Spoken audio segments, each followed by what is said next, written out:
ትውልድ የሚታነጸው ተስፋ በመስጠት ነገ የተሻለ ይሆናል ብሎ እንዲያስብ በማድረግ እንጂ አገር ሙታለች ዳስጣል ብለህ ለትውልድ አይነገር።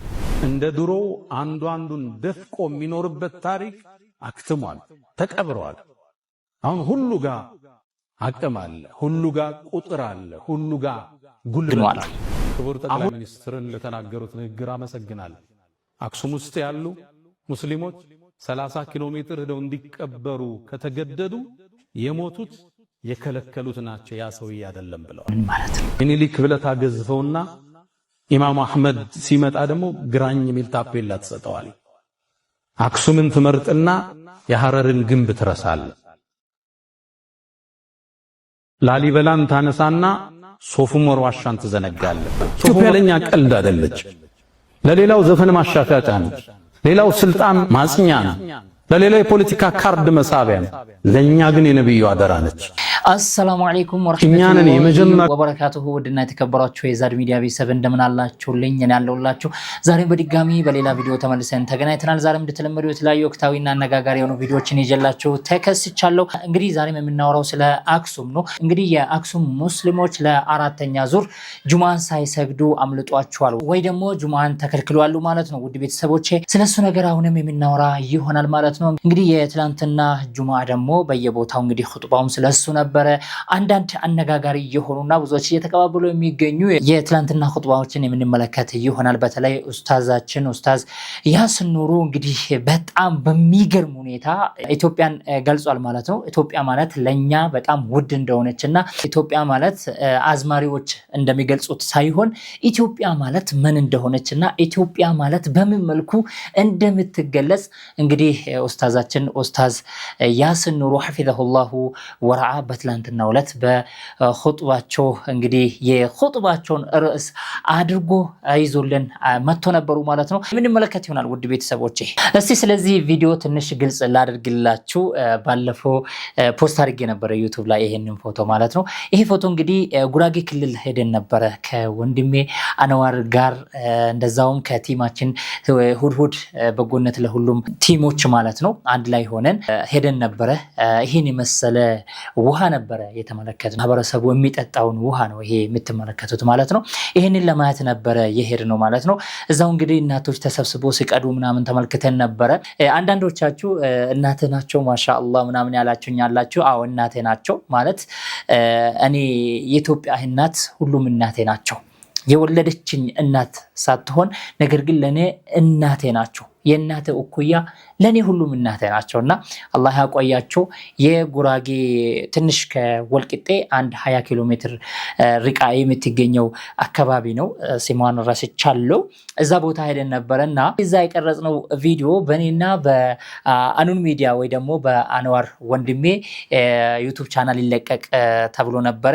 ቪዲዮም ኤዲት ተደርጎ አንድ ወንድማችን አለ ብዙ ጊዜ ከጀርባችን ሆኖ የሚሰራ በጣም ትልልቅ ፕሮጀክቶችን ሰክሰስ ያደረገልን አንድ ወንድማችን አለ። ወንድም አባድር የሚባለው ማለት ነው። ለሱ ቪዲዮን ልከን ነበር አስቀድመን ማለት ነው። ዩቲዩብ ላይ ከመጫናችን በፊት ለሱ ተልኮ ነበር ቪዲዮ። ከዛን እንግዲህ አንድ ለአላህ ልኑር ያለ አንድ የአላህ ባሪያ ለአላህ እንኑር እንደው እቺ ነገር እንዴት መስራት አለብኝ ያለ አንድ ወንድማችን ይሄንን እኔ እጨርሷለሁ ብሎ ማለት ነው። እንግዲህ ፕሮጀክቱ የሚጨርሰው ከ2 ሚሊዮን ብር በላይ ነው የሚጨርሰው። ለ5 ቀበሌ ነው የሚሰራው። በጣም ከሩቅ ነው ውሃውም ደግሞ የሚሄደው ማለት ነው። እና እሱን ለመጨረስ እንግዲህ እኔ ጨርሰዋለሁ ብሎ አንድ ወንድማችን ይሄንን ቃል ገብቶልን ነበረ። በዛ ምክንያት ቪዲዮ ሳይለቀቅ ቀርቶ ነበረ ማለት ነው። ቪዲዮውን መች ነው የምናየው ሊቀቁልን እያላችሁን አላችሁ አንዳንድ እህቶቻችን ስላላችሁ ነው ይሄንን ግልጽ ለማድረግ የፈለኩት ማለት ነው ውድ ቤተሰቦቼ። ስለዚህ ኢንሻአላህ ወደፊትም ብዙ ነገር እንሰራለን አብረን ማለት ነው። እንግዲህ ይሄን የመሰለ ውሃ ነበረ ሲጠጡ የነበሩትና በጣም የሚያሳዝን ማህበረሰብ፣ በጣም የሚያሳዝን ማንም ዞር ብሎ ያላያቸው ማንም ዞር ብሎ ማያቸው ማህበረሰብ ናቸው። ደግሞ አካባቢው ማህበረሰቡ በጣም ጥሩ የሆኑ ማህበረሰቦች ናቸው። አላህ Subhanahu Wa Ta'ala እንግዲህ ከዚህ ውሃ መጠጣት አውጥቷቸው ወደ ንጹህ ውሃ መጠጣት ሊያሸጋግራቸው ነው ይመስለኛል። ኢንሻአላህ እንዳላህ ፍቃድ ይሄን ይመስላል። ለማንኛውም ውድ ቤተሰቦች ለዚህ ነው ቪዲዮ ሳይለቀቅ የቀረው ለማለት ፈልጌ ነው። ኡስታዛችን ኢትዮጵያን እንዲህ ብሏት ነበር። ኢትዮጵያ ለኛ ቀልድ አይደለች። ለሌላው ዘፈን ማሻሻጫ ነች። ሌላው ስልጣን ማጽኛ ነው። ለሌላ የፖለቲካ ካርድ መሳቢያ ነው። ለኛ ግን የነብዩ አደራ ነች። እኛንን የመጀመሪያው አንሷሮቹ ሙሃጅርና አንሷር እንሰማለን። ከመካ ተሰደዱ ወደ መዲና ስደተኞች አሉ፣ ሙሃጅር አንሷር አሉ፣ ዲኑን የረዱ። እኛንን ግን የመጀመሪያው አንሷሮች ለዘይድ የነብዩ ሰሃባ ባልደረቦች የተቀበልን። ኢትዮጵያ 31 ሰሃባዎች ከርሰ ምድሯ ውስጥ አጸደገላቸው አረፏል። 31 ሰሃባ እንደተቀበሩ ታውቃላችሁ? ይህን ታሪክ ማን ያወራን? ቱርክ ውስጥ አንድ ሰሃባን የተቀበሩ ኢስታንቡል ጫፍ መግቢያ ላይ አቡ አዩብን አልአንሳሪ እዚህ ኹጥባ ላይ አንስተነዋል። ቱርኮቹ ይሄን አንድ ሰሃባ አገኘን ብለው ሱልጣን የሚል የነገስታት ማዕረግ ሰጠውት፣ ዘበኛ አስቀምጠውለት፣ መስጂድ ከጎን ሰርተው አሁን የሚጎበኝ የቱሪስት መስህብ አድርገዋለች። ቻይና ውስጥ ያለው አንድ ሰሃባ ነው። እሱ ግን ተካብዶ ኢንሳይክሎፒዲያ ውስጥ ታገኙታላችሁ። ኢትዮጵያ 31 ሰሃባዎች ያረፉባት ምድር ነች። በርካታ ሰሃባዎች እትብታቸው የተቀበረበት የተወለዱበት መሬት ነው ኢትዮጵያ። ለኛ ኢትዮጵያ ቀላል አይደለም። እንዴት ያለ አገላለጽ ነው! እንዴት ያለ አነጋገር ነው! እንዴትስ ያለ ኹጥባ ነበር የትላንትናው ኹጥባ! ያ ሱብሃንአላህ። እኔ ምንም ማለላችሁ የኡስታዝ ያሲን ኑሩ ዩቲዩብ ቻናል አለ፣ ዩቲዩብ ላይ እዛ ገብታችሁ ሙሉን አድምጡት። ወላሂ እንዴት የሚመስጥ እንዴት የሚያረካ በቃ ስለ ኢትዮጵያ አሁን ገና ነው እያወቅናት ያለ ነው።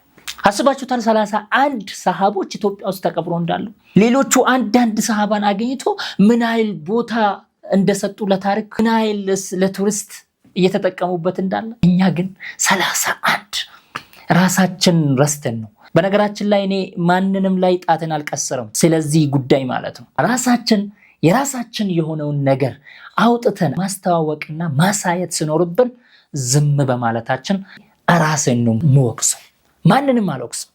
ወደ ማንም ጣትን አልቀሰረም ወደ ራሴ ካልሆነ በስተቀር። የራስን ንብረት ደብቄ የተቀመጥኩበት ቀብሬ እንዳይወሳ ያደረኩት እንዳይነሳ እንዳይገለጥ ያደረኩት እኔው ራሴ ከማል ማለት ነው።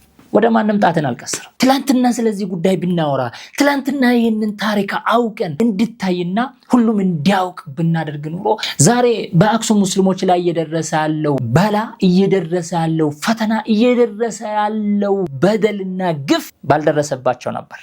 አዎ ታሪካችንን ለራሳችን ነው እንዳይገለጥ ያደረግነው። አልሐምዱሊላህ አብዛኞቻችን ያነበብነው ያወቅነው ኡስታዛችን አላህ ይጠብቀው ሐፊዘሁላሁ ወራአ ባለበት አላህ ይጠብቀው ምንወደው ምናከብረው ኡስታዛችን ኡስታዝ አህመድን ጀበል ከመታሰሩ በፊት አንድ መጽሐፍ አሳትሞ ነበር ስለ ኢትዮጵያውያን ሙስሊሞች ከነጃሺ ጀምሮ ሙስሊሞች ኢትዮጵያ ውስጥ እንዴት እንደነበሩ ሁሉንም ታሪኮችን በኦሮምኛም በአማርኛም ተጽፎ ነበር። ወደ ኦሮምኛ የቀየረው ኡስታዛችን ሙነሽድ ማለት እንኳን ይከብዳል። ዛሬ ላይ ሙነሽድ ሆኖ ያሉት እንዳሉ ተራ ስለሆኑ ገለባ ስለሆኑ እኔ ዛሬ ከነሱ ጋር እኩል አድርጌ ኡስታዝ ራያ አባ መጫን ሙነሽድ ብዬ መጥራት በጣም ይከብደኛልና ኡስታዝ ራያ አባ መጫ ወደ ኦሮምኛ ቀይሮ ብዙ ሙስሊም ኦሮሞች ከሙስሊምም አልፎ ሌሎችም እንዲያነቡ ተደርጎ ነበር። ሁላቸውንም አላህ ይጠብቃቸው። በኩል ደግሞ ፕሮፌሰራችን ሼክ አደም እንደዚሁ ስለዚህ ታሪክ በደንብ አውርተዋል። በተለያዩ ሚዲያዎች እንደዛውም በተለያዩ መጽሐፍቶች አስቀምጠዋል፣ አስፍረዋል። አልহামዱሊላህ አሁን ይሄ ጄኔሬሽን ይሄንን ነገር እያወቀ እየነቃም እየመጣ ነውና ኢንሻአላህ ይሄ ነገር ወደፊት ተገልጦ ይሄ ነገር ወደፊት ጎልቶ ይሄ ነገር ወደፊት ኢንሻአላህ የኢትዮጵያን ታሪክ ይቀይራታል ብዬ አስባለሁ። ውድ ኡስታዛችን ኡስታዝ ያሲን ኑሩ በዚያው ላይ ቆመ ቀጥሎበታል። ከመሃል መካ የፈለቀው ምንጭ ከመካ የወጣቸው ፀሐይ ከየትም ሀገር ላይ ከመብራቷ በፊት ወደ የትኛው ሀገር ከመፍሰሱ በፊት ከዛ የፈለቀው ምንጭ ወደ ኢትዮጵያ ነጃሺው ሀገር ወደ ነጃሺው የንጉሱ ሀገር ኢትዮጵያን ነበር የፈሰሰው የበራው። ተመልከቱልኝ የኡስታዙን አገላለጽ። ኳታር እስልምና ከመግባቱ 13 ዓመት በፊት ኢትዮጵያ ውስጥ ገብቷል። ያሁኗ ዩናይትድ አረብ ኤሚሬትስ ዱባይ ውስጥ እስልምና ከመግባቱ 15 ዓመት በፊት ኢትዮጵያ ውስጥ ገብቷል። ኢራቅ ውስጥ እስልምና ከመግባቱ 20 ዓመት በፊት ኢትዮጵያ ውስጥ ገብቷል። ጎረቤት ሀገር ግብጽ ውስጥ እስልምና ከመግባቱ በፊት 30 ዓመት በፊት ኢትዮጵያ ውስጥ እስልምና ተገብቷል። በል በጣም ይግረማችሁ ያሁኗ ቱርክ እስልምና ከመግባቱ 405 ዓመት በፊት እስልምና ኢትዮጵያን ተቀላቅሏል። ኢትዮጵያ ከእስልምና ጋር ለየት ያለ ቁርኝት ያላት ሀገር ነች። ነቢዩ ዓለይሂ ሰላቱ ወሰላም የመጀመሪያውን ቅፍለት ላኩ። ሰሃቦቹም ተመለሱ። እንደገና 83 ቅፍለቶችን የአብራክ ክፋያቸውን ሩቅያን ከባላቸው ዑስማን ጋር አድርገው ወደ ኢትዮጵያ ለስደት የላኩባት ምድር ኢትዮጵያ ነች። ልብ ብላችኋል? የነቢዩ ልጅ ያረፈችበት ምድር ኢትዮጵያ። ጀነት ነቢዩን ዓለይሂ ሰላቱ ወሰላም በሶስተኛ ደረጃ ተከትሎ ይገባል የተባለው ዑስማን ብኑ ዓፋን፣ መላእክት ከሱ ያፍራሉ የተባለለት ዑስማን ኢትዮጵያን ረግጧል። እነ ጃዕፈር ረግጠዋል። ስለ ኢትዮጵያ ያለን ዕውቀት እጅግ ቁንጽልና ትንሽ ብቻ ነው። የነጃሺ ምድር ነች። ፍትሃዊ ንጉስ የእውነት ምድር ነች ኢትዮጵያ። ነጃሺ ሲታወስ የመጀመሪያ የሰለመው ንጉስ ማለት ነጃሺ። ኢትዮጵያን ጸሐፍቶች ግማሹ አምነው ግማሹ ቢያስተባብልም ዓለም ላይ ያሉ ዕውቅ ጸሐፍት ይህን ታሪክ ያረጋግጣሉ። ከዛም በላይ የአላህ ምስክርን ቁርአን ላይ ይበቃናል።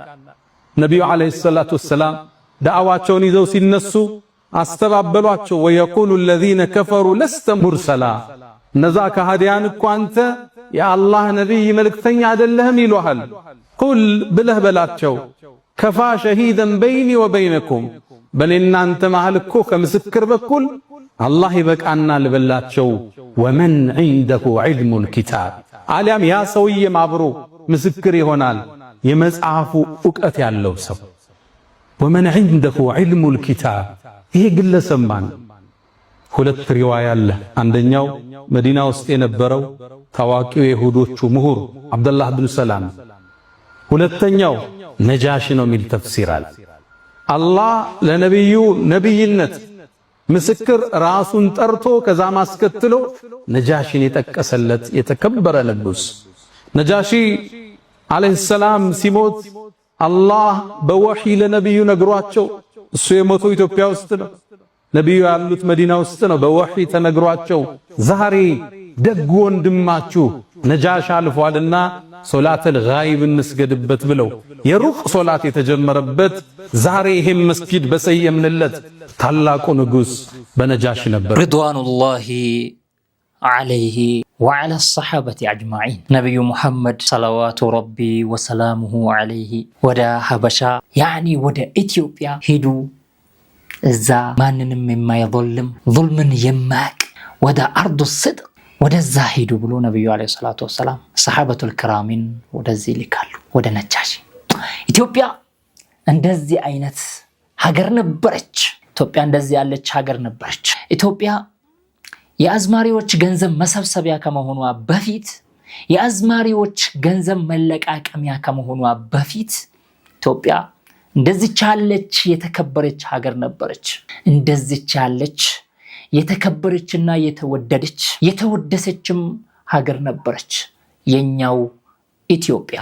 ኢትዮጵያ ከማንም በላይ ደህንነቷ፣ ሰላሟ የሚያሳስበው ሙስሊምን ነው። ምክንያቱም የነብዩ አለይሂ ሰላቱ ወሰላም የውዱ ነብያችን አለይሂ ሰላቱ ወሰላም አደራም ስለነበረች ሰለዋቱ ረቢ ወሰላሙ ዐለይሂ። እንዴት ያለ አገላለጽ ነው የኡስታዙ አገላለጽ! ያ ሱብሃንአላህ። አላህ እድሜውን ያርዝምልን። ትውልድ የሚታነጸው ተስፋ በመስጠት ነገ የተሻለ ይሆናል ብሎ እንዲያስብ በማድረግ እንጂ አገር ሙታለች ዳስ ጣል ብለህ ለትውልድ አይነገር። ወስያዬ ለወጣቶች እሱ ነው። ዳሱን አፍርሱትና ደስ የሚለው ተስፋ ላይ ተቀጣጩ። እቺ ሀገር የተሻለች ትሆናለች። እቺ ሀገር ከስንክሳሯ ወጣ ወደ ከፍታዋ መውጣቷ አይጠራጠር። ከውልደት በፊት እርግዝና አለ። እርግዝና ምጥ ይበዛዋል። እርግዝና ማቅለሽለሽ አለው። እርግዝና ቦሚት አለው። እርግዝና ወገብ ያማል፣ አስተኙኝ ይላል።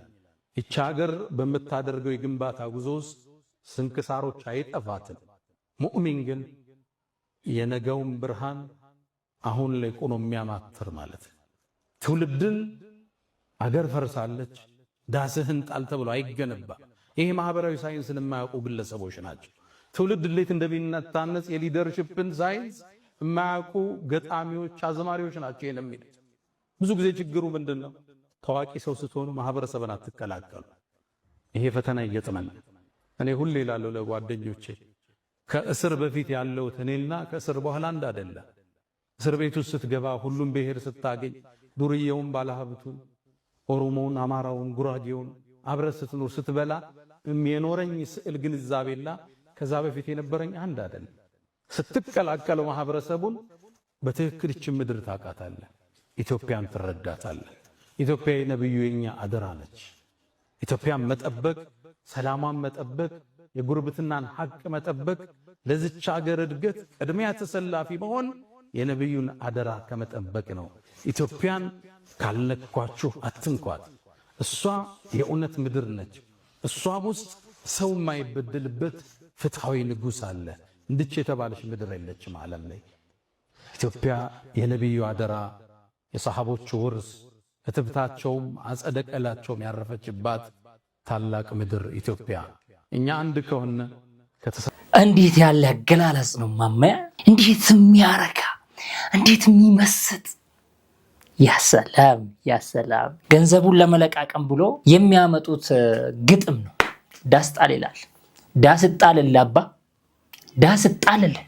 ሀገራችን እያደገች ነው። ሀገራችን ወደ ላይ ከፍ እያለች ነው። እያበበች ነው። በነገራችን ላይ እያበበች ነው። ፍሬ ለማፍራት መሰናክሎች ይኖራሉ። የተለያዩ ችግሮች ይኖራሉ። በሂደት ይፈታሉ።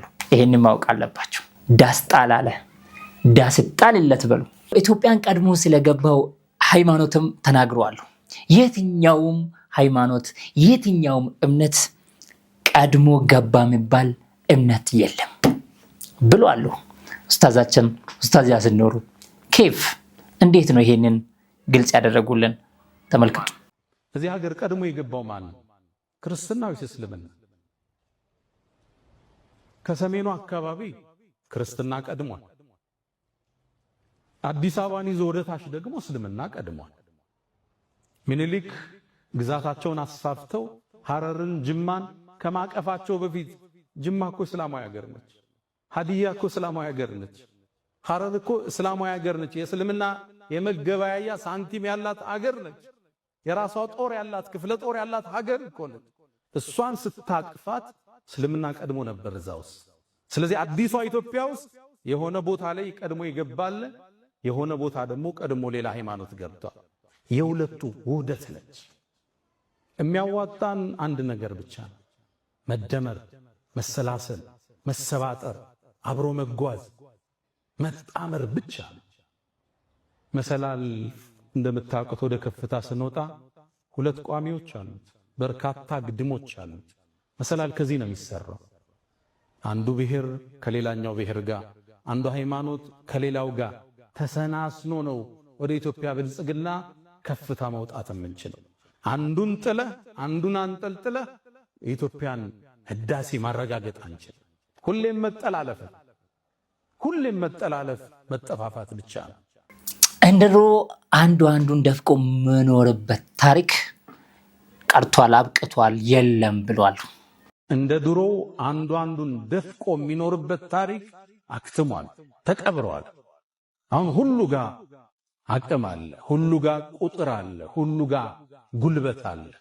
አሁን የሚነሳው ክፍተት፣ አሁን የሚነሱ ግጭቶች እንደ ድሮ በቀላሉ የሚቆሙ አይደለም። ውድመቱ ከባድ ነው የሚሆነው። ድሮ አንዱ ኃያል ይሆንና ሌላውን ደፍጥጦ አስገብሮት ያድራል። አሁን እሱ አይደለችም የኢትዮጵያ ስሪት።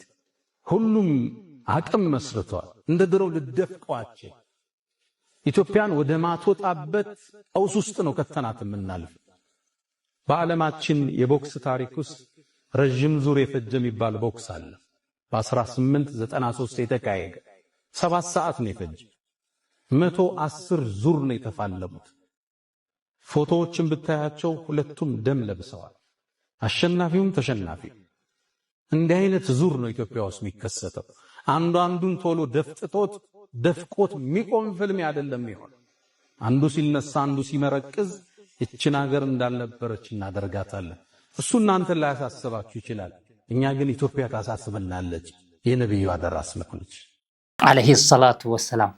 ስለዚህ ከማንም በላይ ለኢትዮጵያ ምን ቀርበው እኛንን ማለት ነው። ከማንም በላይ ኢትዮጵያ የምታሳስበው እኛንን ማለት ነው። ምኒልክ ብለህ ታገዝፈውና ኢማሙ አህመድ ሲመጣ ደግሞ ግራኝ ሚል ታፔላ ተሰጠዋል።